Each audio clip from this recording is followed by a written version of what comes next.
Bonjour, Chok Israël, Parashat Nitzavim, Shvuot, 7e Pérec. Nous allons parler de qui doit jurer quand il y a donc deux parties, donc quelqu'un qui est accusé et quelqu'un donc qui accuse, qui va jurer. Donc il y a plusieurs cas et on va voir suivant les cas pourquoi on fera passer on devra dire que c'est telle partie qui doit jurer ou pas. Première Mishnah. Kol anishbaim sheba Torah. Nishbain velo meshalmin.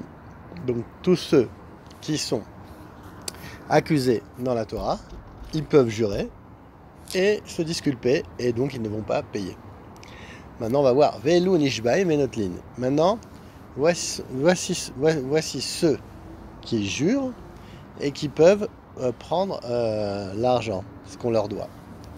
Le sahir, donc c'est l'ouvrier, l'employé, qui lui réclame son salaire, il pourra donc jurer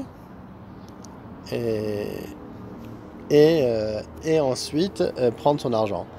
Mais on verra que la Gemara nous dit l'inverse, que normalement c'est le patron qui devrait jurer. Anixal, la personne qui est volée. Anerbal, celui qui est blessé, qui a été blessé par une personne. Ou Keshenegdo, Chashud à la joie, ou alors celui qui n'est pas de confiance par rapport à un jurement, c'est que c'est quelqu'un qui peut jurer à faux. Achenvani Alpincasso, l'épicier sur sa note, la note qui tient dans son magasin sur chacun de ses clients. Alors, parlons du Sahir. Asahir Ketzad. Donc l'employé, comment ça se passe? Amarlo ten nisrari shesh li beadecha veomer natati vealo omer lo natalti. L'employé vient voir son patron et dit donne-moi mon salaire. Et le patron lui dit non, je te l'ai déjà donné. Et lui non, tu me l'as pas donné. Ou nishba venotel. Donc le sahir, donc lui va jurer venotel et il va prendre. Rabbi Yehuda Omer ad shetesham miktzat odar. Donc on va faire jurer le sahir. Pourquoi? La Gemara nous dit que en général on fait jurer la personne qui est sûre d'elle, et pour ne pas que l'autre vienne à faire un serment qui amène à un mensonge, puisqu'il va jurer et il peut dire une bêtise. Donc en général un employé sait s'il a reçu son salaire, parce que c'est vital pour lui, tandis qu'un patron qui est complètement taroud dans ses affaires, qui a la tête dans ses affaires et qui a beaucoup d'employés, ou même un seul, mais qui a beaucoup de fournisseurs de choses, et il a plein de choses en tête, il peut s'embrouiller. Donc vaut mieux faire jurer le salarié, parce que lui on est sûr qu'il sait s'il a reçu ou pas reçu son argent. Rabbi Yehuda Omer Achete Shamiktsat Oda. Il nous dit non, il faut qu'il y ait une partie de son aveu, Modé Memiktsat, ce qu'on appelle Modé Memiktsat. Comment? Amarlo tel nisrari, Hamishim, Vedinar, Sheashli Beadecha, Veomer, Kabalti dinar zav. Il dit donne-moi mes 50 dinars. Et lui dit non, je t'ai donné un dinar de zav. Je t'ai déjà donné 25 dinars en argent. Donc ça c'est modé miktsat. Rabbi Yehuda a dit on ne fait jurer le sahir que s'il y a un modé miktsat du patron. Mais a priori, quand l'employé reconnaît avoir reçu une partie de son salaire. Donc c'est pour ça, mais la halakha n'est pas comme Rabbi Yehuda. Dans tous les cas, on fait jurer l'employé, comme on l'a dit tout à l'heure, parce que le patron est taroud. Mishnah bet, Anixal Kesad, Ayu me'idin oto shenichnas lebeto, le mishkano shelo birshut, ou Omer keli natalta, ve Omer lo natalti. Alors maintenant le volet, comment? Donc il y a eu des témoins qui attestent que la personne s'est introduite chez donc le volé, et lui il dit tu m'as volé mon Kelly, et lui il dit non, j'ai rien pris. Arezé Nishba Benotel. Donc là on va faire jurer le voleur, le voleur. Rabbi Yehuda Omer Ad Shesham Miktsat Odaa Ketzad Amarlo Shne Kelim Natalti Omerlo Natalti Lechad.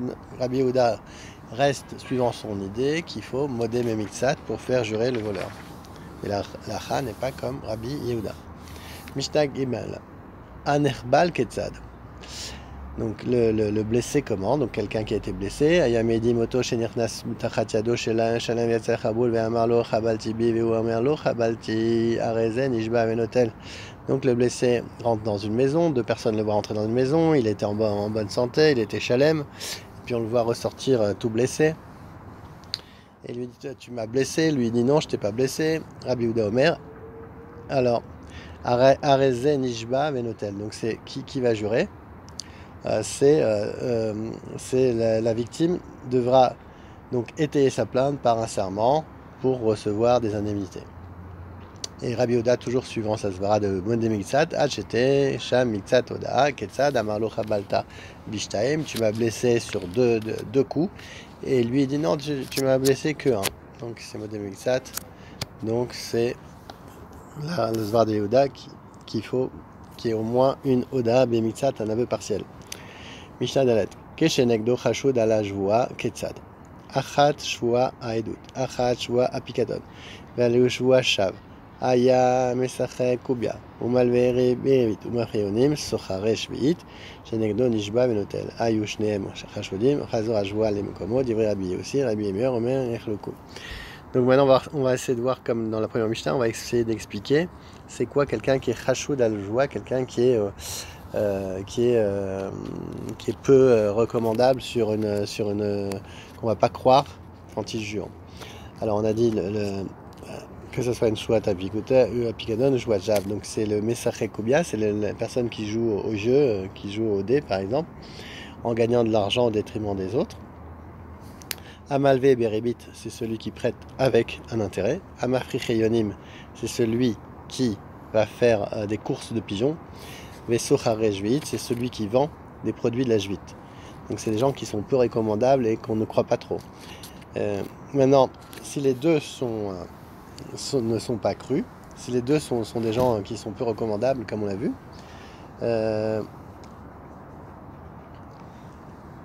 on nous dit un premier dîme Rabbi Yehuda dit qu'il faut qu'ils vont partager. Et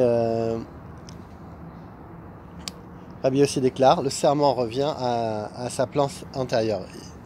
Donc il dit, il revient mim komo, ça veut dire quoi ça revient mim komo? Ce qui peut être compris de deux façons.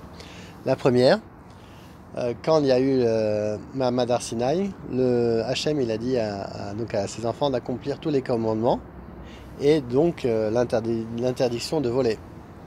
Donc le tribunal n'impose aucun serment dans ce cas, en laissant à Dieu le soin lui-même de châtier le voleur comme étant ipso facto et un parjure. Et deux, le serment de Rabbi Yossi nous dit que le serment devrait être imposé en l'occurrence au défendeur qui est soumis d'après la Torah. Mishnah Hey Achenvani alpin kaso ketzad lo sheyomar lo katuv alpin kasi shiata chayav li mataim zuz ela marlo ten libni sataim chitim. Le cas n'est pas pour un épicier de dire je t'ai donné, tu m'as pas payé ou tu as payé, mais par contre c'est j'ai donné à ton fils ou à tes employés sataim chitim, 2 CA de blé, et ten et poali baisser la motte ou omer natati ven omrim lo natalnu, et les employés nous disent non, on n'a rien reçu de lui. Et là on dit que shneem nishbaim ou nishba venotel ven nishbaim venotlin. Donc là le chenvani, l'épicier, ainsi que les employés ou l'enfant ou le fils vont les deux jurer et ils vont prendre ce qu'on leur doit. Amar ben Anas ketzad elu bain les déchoua velu bain les déchoua shav. On dit si tu fais jurer les deux parties, il y en a au moins un des deux parties qui va faire un mauvais jurement. Il y en a au moins un des deux qui va mentir quand il va jurer. Donc on évite toujours qu'il y en ait toujours un le mensonge dans les joies. Et là, ou notel chez l'eau bijoua, venotlin chez l'eau bijoua. Donc ils vont en fait, il nous dit comment faire. Donc en réalité, eux comme l'épicier reçoivent ce qu'ils réclament, même sans prêter serment, donc sans jurer, pour ne pas les faire contredire. Bon, là, c'est un petit peu le Chenvani qui se fait avoir, mais bon. Amar le Chenvani, Tenli, et la lacha est pas comme Ben Nanas, bien entendu. Mishtavav, Amar le Chenvani, Tenli, Bedinar, Perot, Venatan lo. Amar lo, Tenli, Adinar. Amar lo, Natati, Lecha, ou Natato, Be Anpali. Alors, il dit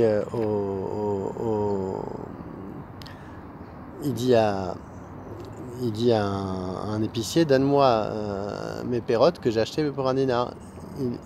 Il a dit, et l'autre il lui dit, ah, mais je t'ai déjà donné le dinar. Il a dit, et l'autre il dit, non, tu m'as rien donné. Tu l'as même mis et l'autre il dit, non, tu l'as mis dans ta bourse qui est autour de ton cou.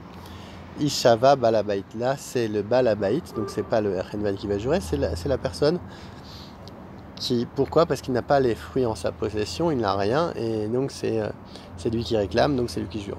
Natanlo est à dinar, Amarlo telni est à perot. Amarlo natatilecha ve'olachtan letor betecha ishava chenvani. Donc maintenant c'est l'inverse, c'est le chenvani qui dit moi je te les ai amenés jusqu'à ta maison. Donc c'est là c'est l'épicier qui va jurer. Rabbi Yehuda Omer kol acha perot beado yado ala liona. Donc Rabbi Yehuda nous donne un principe, tout celui qui a les fruits dans les mains, donc l'objet de la vente, c'est lui qui a raison et donc c'est l'autre qui jure. Amar les shulchani. On va faire la même chose avec le shulchani, c'est l'échangeur, celui qui change la monnaie. Donc maintenant, entre la marchandise et on va comparer la marchandise à de l'argent qu'on vient changer. Tenli bedinar maot venatanlo. Amarlo tenli bedinar maot venatanlo. Amarlo tenli etadinar. Amarlo netativ lecha unatato ben pali ishava balabait. Donc c'est exactement le même cas. Il lui a donné de l'argent à échanger, l'autre il lui dit non, tu m'as pas donné la marchandise, en fait la monnaie de cette pièce, de cet argent que je t'ai échangé.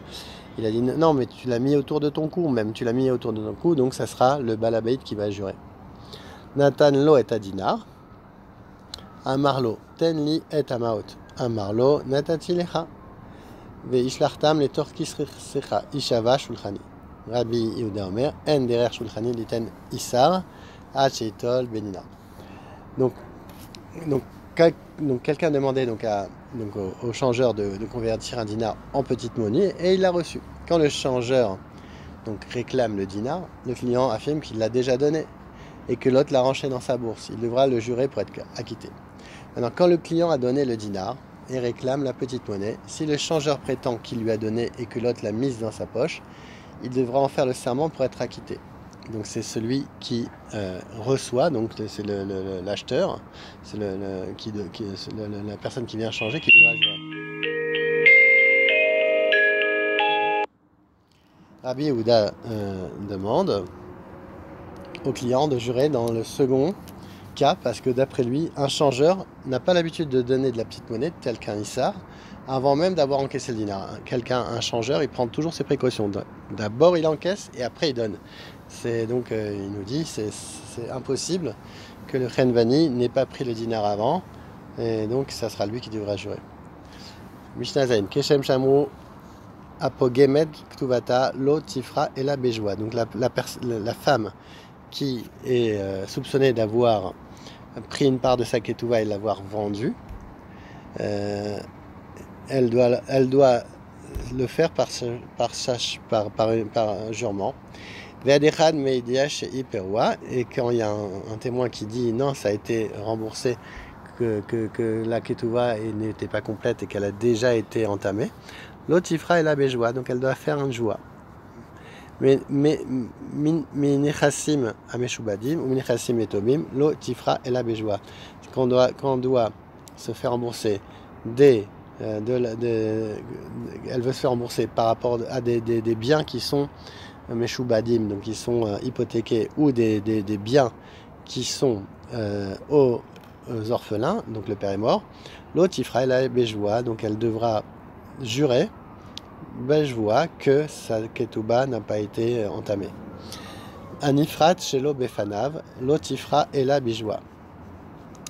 Alors quand elle a juré et qu'elle n'était pas là, elle ne doit jurer que avec un jurement. Vechen ayetomim lo ifraou et la bejoua. Pareil pour les yetomim, même s'ils n'étaient pas là, ils doivent jurer bejoua qu'ils ont reçu leur part. Chez Wa, chez Lo, Pikadnu Abba.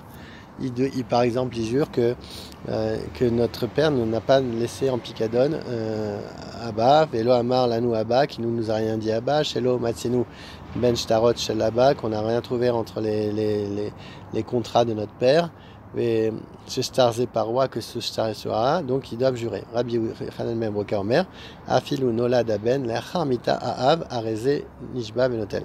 Même si après la mort du père, celui-ci est né, donc il n'a rien vu, il n'était même pas là, et ben il doit quand même jurer. Amar Rabbi Shimon Gamer, Im Yesh Edim.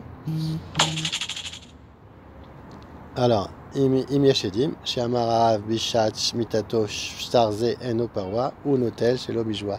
Maintenant, c'est sûr que s'il y a des edim, on n'a pas besoin de jurer. Ve Elu Nishbaim chez lo Betana. Donc, voilà ce qui, à présent, donc les personnes qui sont tenues à un serment sans aucune plainte vadaïte, c'est-à-dire sans aucune plainte certaine de la part du demandeur. Donc, Ashutafin, Vea Resin, Vea Apotropos, Vea Aisha Anoset Venoten Betochabait ou Ben Abait. Donc, ces gens-là doivent jurer.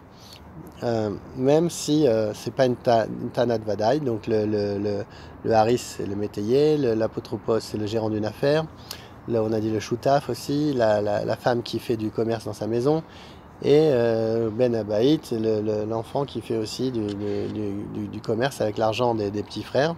Tout cela ils doivent jurer. Amarlo ma atat toaneni ritsoni chez Tishba li. Donc il lui dit voilà ce que tu me réclames, je veux que tu jures, il sera obligé de jurer. Chelku ashutafim harisin en yachol leash ishaba shenigala lo shua memakom acher. Donc maintenant s'ils ont partagé, et après le partage il dit non, moi je veux que tu me jures que tu n'avais pas pris plus, etc. C'est trop tard, tu as partagé, tu as accepté, maintenant c'est trop tard. Par contre on peut faire Megalgaline sur une autre joboua, c'est-à-dire que si il se retrouve à jurer sur une autre chose, on peut lui demander aussi de jurer sur cette chose-là, sur la première, sur la chose par exemple des choutafines, et même s'il y a eu le partage avant, ils pourront faire un Megalgal Shua et lui faire jurer Hajbin Meshamet et Ashvoa. Et par contre, on sait que l'année sabbatique, donc la Jvite, elle annule toutes les dettes, à moins que on ait fait un prosboul. Donc l'emprunteur n'est plus tenu de prêter serment en cas d'aveu partiel sur cette dette quand il y a l'année Jvite.